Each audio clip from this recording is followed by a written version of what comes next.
हिजाब, इज़्ज़त और पहचान की चादर। फातिमा एक समझदार और दीनदार लड़की थी।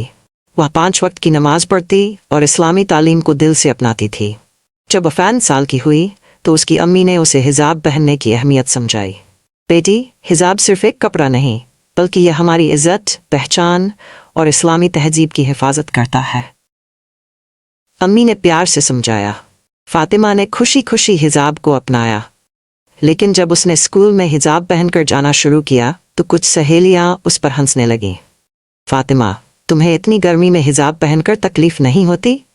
किसी ने मजाक उड़ाया। फातिमा ने मुस्कुराकर जवाब दिया, हिजाब मेरी तकलीफ नहीं, मेरी ताकत है। ये मुझे बताता है कि मेरी खूबसूरती सिर्फ मेरे लिए है, न कि दूसरों की नज़रों के लिए। धीरे धीरे उसकी सहेलियां उसकी बातों से मुतासिर होने लगीं। एक दिन उसकी सबसे करीबी दोस्त सारा उसके पास आई और कहा, फातिमा, तुम हमेशा इतने आत्मविश्वास से क्यों रहती हो? फातिमा ने नरमी से कहा, क्योंकि मैं जानती हूँ कि अल्लाह ने मुझे जिस तरह बनाया है वह सबसे खूबसूरत है। इबादत खुद करना चाहती हूँ और हिजाब मेरा डाल है। अब मेरा डाल है। सारा को ये बात दिल को छू गई। उसने घर जाकर अपनी अम्मी से हिजाब के बारे में पूछा। उसकी अम्मी ने उसे समझाया, बेटा, हिजाब पहनना मजबूरी नहीं, बल्कि ये इज्जत और खुददारी की निशानी है।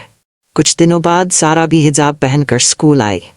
जब उसकी दूसरी सहेलियों ने पूछा तो उसने हंसकर कहा, अब मुझे समझ आ गया है कि हिजाब सिर्फ पर्दा नहीं, बल्कि हमारे लिए एक तोहफा है। इस तरह फातिमा की एक छोटी सी कोशिश ने उसकी सहेली के दिल में हिजाब की अहमियत बिठा दी। वक्त के साथ उनकी क्लास में और भी लड़कियां हिजाब पहनने लगीं, बल्कि एक पहचान और इज्जत की चादर है। यह हमें बताता है कि हमारी खूबसूरती की हिफाजत कितनी अहम है और अल्लाह के हुक्म को मानकर हमें सुकून